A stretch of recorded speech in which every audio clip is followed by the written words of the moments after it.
Welcome to episode 148 of 10 Minute Record Reviews. And this time I'm going to talk about an album by Dave Brubeck in his trio incarnation. So this is pre-Paul Desmond. And this was issued by Fantasy Records in 1956 under the simple name Dave Brubeck Trio.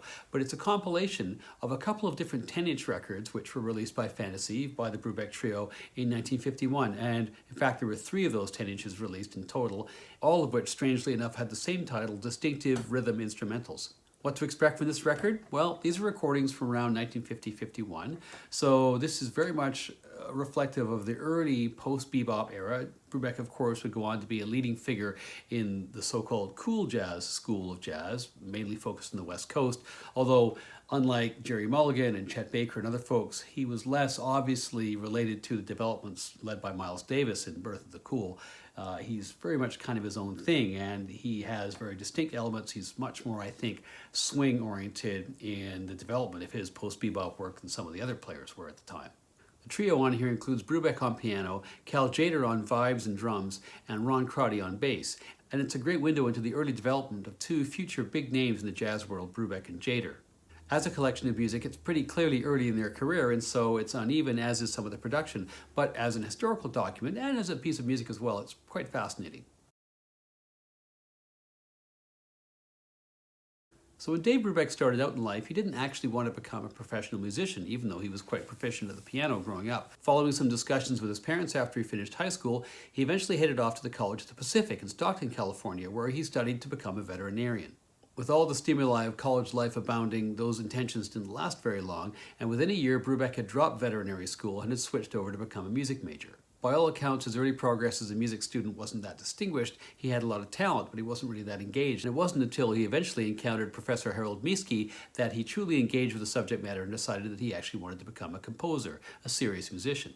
He was drafted into the army in the Second World War, and he was sent over to Europe in 1944, but he managed to avoid serious active duty once his superiors found out about his jazz talents, and he spent the balance of the war basically entertaining his fellow troops. Back in the States after the war, like so many other veterans, he took advantage of the GI Bill to further his education, and this time he headed to Mills College, where he encountered Professor Darius Milhaud. Now, Brubeck had intended to further his classical education. What Milhaud does is says, you know, Dave, jazz is legit American music. It is the great musical idiom of the United States. And if you really want to pursue your musical destiny as an American, you need to find a way to embrace the jazz idiom. And this is exactly what Brubeck does. You'll often read that he has lots of classical training. It's not actually the case. He's much more focused on jazz, even during his time at university. The great musical relationship of Dave Brubeck's life, of course, was with Paul Desmond, whom he'd met in the Army. And the two of them began to play together in clubs in San Francisco beginning in 1947.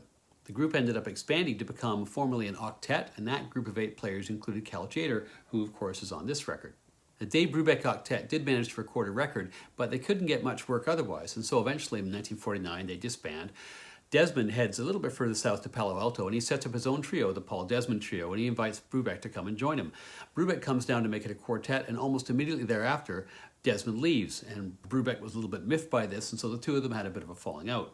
Brubeck returns to the Bay Area in 1949, hooks up again with Tjader, and the two of them form a trio with Ron Crotty and start to look for work and also try and get a record gig.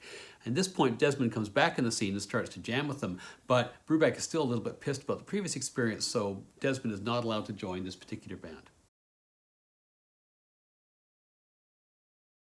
So I mentioned the trio on here are Brubeck, Tjader, and Crotty. The guy who made these recordings back in the day in San Francisco was actually a guy called Jack Sheedy, who owned a label called Coronet Records.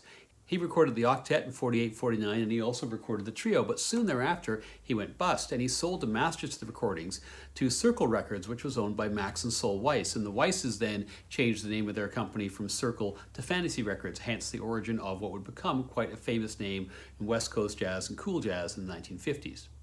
Fantasy put out 3 different Brubeck 10-inch records in 1951, all of which were called Distinctive Rhythm Instrumentals.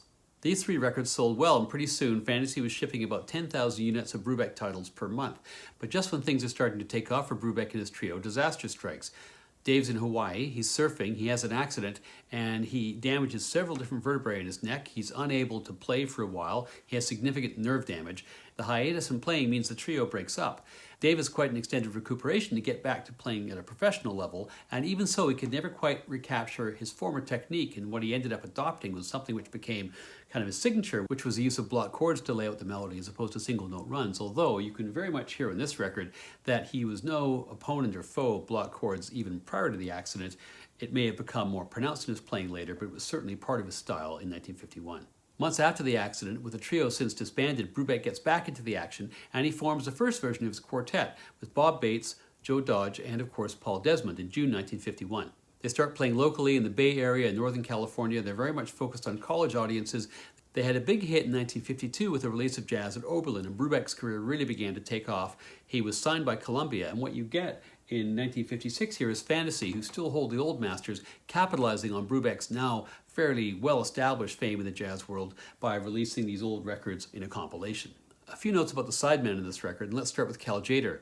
He was in the Navy during the war. He met Brubeck afterwards, and through Brubeck he met Paul Desmond, and he was part of the octet. Tjader was originally a drummer, and of course in some of the tracks here he plays drums. During the octet period he taught himself to play the vibes, and arguably it's because of the vibes that he actually becomes a household name in jazz by the 1960s. Ron Crotty, the bass player, had actually gotten to know Tjader for some years before in bebop circles, and it was Tjader who had recommended him to Brubeck for the trio. Shortly after these records are made, he ends up getting drafted. He goes off for a couple of years. He comes back to Brubeck, actually, and joins Brubeck's quartet, and it's actually his bass on Jazz at Oberlin, the record which, of course, launches the Dave Brubeck Quartet's career. Sadly, unlike Tjader, the good news for Crotty basically stops at that point. He develops hepatitis, has to leave the quartet shortly after Jazz at Oberlin, develops addictions, and basically has his musical career and his life shortened by those circumstances. The album, as I mentioned, was composed of standards, and the very first of those is You Stepped Out of a Dream, which begins side one. And for most people, unless they'd picked up one of the few copies of the octet's pressing which was lying around, this will be their very first introduction to Brubeck and his, I think, frankly, pretty assertive style of piano playing. These tracks were all recorded live, and so Tjader's got to pick between vibes, drums, bongos, and so on. He moves across various different instruments throughout the record, and on this one he's playing bongos. He moves to vibes in track 2, lullaby and rhythm, and you can actually hear Tjader humming or scatting or singing, something like that, anyway, under his breath all the way through his solo, which is kind of reminiscent of Glenn Gould, I guess. Singing in the Rain has Tjader on the drums. This time he's playing the brushes, quite expertly actually. Brubeck, much lighter touch than on the first couple of tracks. I'll Remember April is quite nicely delivered. This has got Tjader in the vibes, and then it's Body and Soul. And this really isn't, I think, the best interpretation. It's quite an upbeat version of the song, and Dave's predilection for hammering block chords really kind of comes to the fore, I think. But there's redemption to be had in the very last song of side one, Let's Fall in Love. The head arrangement is a little bit stodgy, but then when Dave comes in and starts to solo, I mean, I think this is really the loveliest, most melodic part of side one, certainly, and maybe of the whole record. Side 2 starts with Laura, which is a ballad and a very nicely delivered one. And then it's Indiana. And here one feels the unevenness of the record starts to bite a bit because Dave, my impression is still really searching for his sound. Again, it's quite early in his career, but he's sort of flinging notes down on the keyboard. And the effect is all jolly and a bit jaunty, but it's really not very beautiful. Blue Moon follows. This is a fairly eccentric version of this song, which of course has been covered by so many people. There are some slightly odd stop-start passages in here with some heavily accented chords. I find these passages kind of at odds with the general feeling of the song, which again is a bit of a hymn to love. Dave at points feels like he's almost trying to turn it into a march. That's followed by a nice upbeat version of Tea for Two, which amongst other things gives Ron Crotty a chance to step out with a nice walking bass line. Undecided has Tjader back on the vibes, and I actually think of the bongos, vibes, and drums in this record. He's at his best on the vibes and the bongos. The drums just don't really seem to work. He's kind of, this makes any sense, prone to inappropriate outbursts on the drums. Anyway, but his work on the vibes here is lovely, and his work on the bongos is good as well. The compilation closes with that Old Black Magic, which has some really lovely playing by Dave. Tjader's on the bongos, which are mic'd somewhat strangely as if they're being played down a hallway. The playing on this gets overly enthusiastic about midway through, but in general, it's a fairly strong ending to an album which has its ups and downs. It's hard to know how to sum this album up because, of course, Brubeck and Tjader are both important figures in jazz who go on to make pretty substantial contribution each in their own right. Here, it's early days, and I would say the fairest thing to say is that Brubeck needs a foil, and he has a foil already who he's played with in Desmond and who will go on to form his amazing partnership with for over decades. Tjader isn't really the foil that he needs for whatever reason. The style of playing of the two men doesn't necessarily bring out the best in each other, and I think this was an experiment which probably was going to come to an end, accident or not. There's lots of talent here, but the production is a little bit agricultural, and these players really are yet to find their true voices. For me, this record is historically interesting, but it's worth no more than 3 out of 5.